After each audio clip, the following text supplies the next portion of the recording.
Multi bagger stocks कैसे पहचाने। लोग बोलते हैं हमें टेक्निकल एनालिसिस करना आता है, फंडामेंटल्स भी समझ आते हैं, हमें पता है ROC, ROE, P ratio, PB ratio, सब चीजें क्या हैं, पर how do we find that this company is going to perform well. क्या है वो एक मार्क कि जिससे ऊपर आरओई या आरओसी या पीई या पीबी होना चाहिए? क्या कोई ऐसा फॉर्मूला है? क्या है वो चीज जिससे हम मल्टी बैगर स्टॉक्स पकड़ सकते हैं, पैसे को कंपाउंड कर सकते हैं? कैसे करें? मैं यहाँ पे आपको मल्टी बैगर की लिस्ट नहीं देने वाला। If you're finding that, please skip the video. But if you're someone who's trying to learn how to find consistently compounding businesses, potential multi-bagger businesses, तो this video is for you. समझेंगे 3 तरीके के business जो होते हैं share बाजार में और क्या उनके कैरेक्टरिस्टिक्स होते हैं, और ऑफ कोर्स हमें किसकी तरफ जाना है और वो हमें कैसे ढूंढना है। चलिए स्टार्ट करते हैं। शेयर बाजार में 3 तरीके की कंपनीज होती हैं, banyan tree, mango tree and cactus. बहुत इंटरेस्टिंग टॉपिक है, ध्यान से समझना। एक वो कंपनीज होती हैं बैनियन ट्रीज जो टॉल एंड वाइड ग्रो करती हैं, मतलब कंसिस्टेंटली कंपाउंड करती हैं, just like a banyan tree grow करती रहती हैं। वो कैसे ग्रो करती हैं?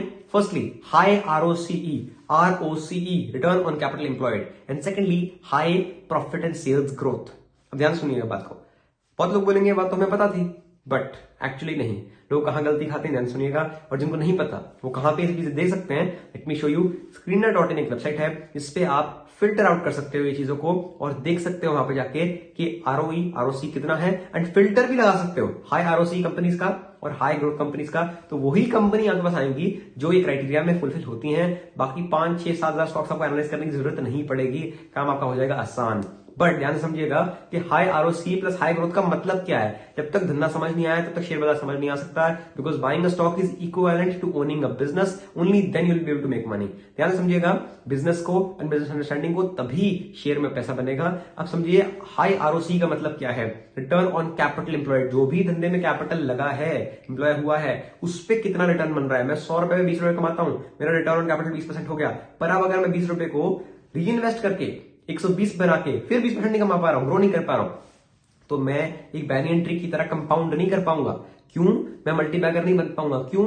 क्योंकि आपकी ग्रोथ नहीं है। रिटर्न तो है, बहुत अच्छी बात है, पर री इन्वेस्ट करके ग्रोथ ही नहीं होती है, तो जो बेस है वो बढ़ता नहीं है, ग्रोथ बढ़ती नहीं है और शेयर प्राइस भी ज्यादा नहीं बढ़ेगा। हाई आरओसी के बाद हाई ग्रोथ भी होनी जरूरी है। मतलब कि अगर 20% का आरओसी है, बहुत अच्छी बात है, 100 का 20 कमाया, 120 पे फिर उसका 20% कमाया, मतलब 24 कमाया, 140 पे फिर अराउंड 30 कमाया, 175 कमाया, फिर 210 कमाया। बेस बढ़ता रहता है, जल्दी कैपिटल रोटेट होता है और पैसा बढ़ते रहता है आगे आगे। शेयर का भाव भी बढ़ेगा, because the stock price follows earnings. Earnings बढ़ेंगी और साथ में ग्रो भी होंगी, तो कंसिस्टेंटली कंपाउंड करेगा पैसा, और इसको बोलते हैं मल्टी बैगर स्टॉक्स। ये आपको इजीली फिल्टर आउट होके स्क्रीनर पे मिल जाएंगे। पर ऑफ कोर्स ये कोई एक फॉर्मूला से मल्टी बैगर नहीं पकड़ लेंगे। मल्टी बैगर पकड़ने के लिए आपको पहले बिजनेस की समझ रखनी है, उसके बाद उतना पेशेंस भी रखना है उसको कंपाउंड करने के राइट होने देने के लिए। पर एक बेसिक बिजनेस की आपके लिए अंडरस्टैंडिंग है। Number 2 point, mango trees. Mango trees किस बिजनेस को कहते हैं? उन बिजनेस को जो अच्छे हैं, क्वालिटी बिजनेस तो है, पर इतना ज्यादा कैपिटल अप्रिशिएट नहीं करते हैं। क्यों?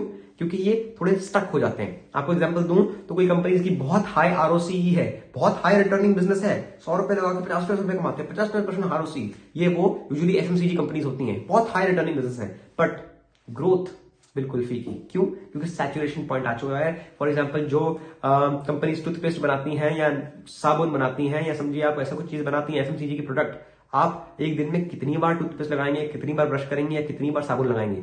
1 बार 2 बार ही ना, ज्यादा अमीर होने से ज्यादा बार तो लगाएंगे नहीं। तो इसीलिए उनका पेनिट्रेशन पूरा हो चुका है हिंदुस्तान बाजार में और वो सैचुरेशन पॉइंट पे आ चुकी है, तो ग्रोथ फीकी है। रिटर्निंग बिजनेस बिल्कुल है, बिजनेस क्वालिटी है, पर ग्रोथ फीकी। इसका मतलब कैपिटल एप्रिसिएशन ज्यादा नहीं होगी, कैपिटल प्रेजर्वेशन होगी, मतलब कि आप पैसा वहां पे जोड़ सकते हैं, संभाल सकते हैं, सेफ्टी बिजनेसेस है, बट कैपिटल को बहुत जल्दी कंपाउंड नहीं करेगा। इसीलिए ये बिजनेस यूजुअली ग्रो नहीं कर पाते। तो जो भी रिटर्न बने अपने पैसे पे, रिटर्न ऑन कैपिटल जो भी उन्होंने बनाया है उसको पकड़ के डिविडेंड्स दे देते हैं शेयर होल्डर को।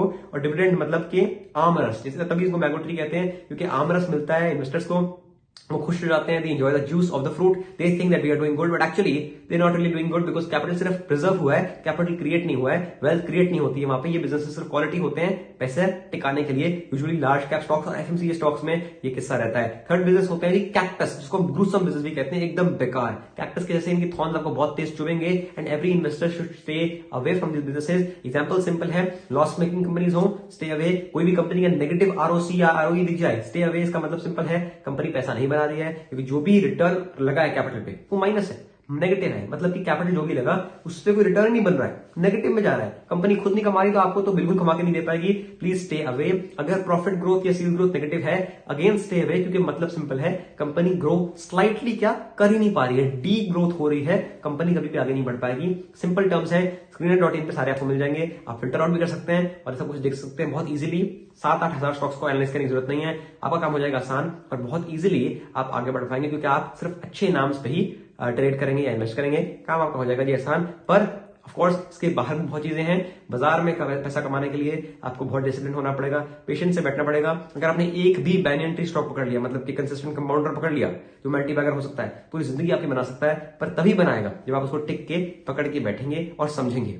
आई रिपीट, उसी धंधे में पैसा लगाएं जो धंधा समझ आए। Think of it like a business and not just about clicking on the phone and purchasing a stock, because that is gambling, but this is serious business. I will see you in the next one. This is Gabrat Singh signing off.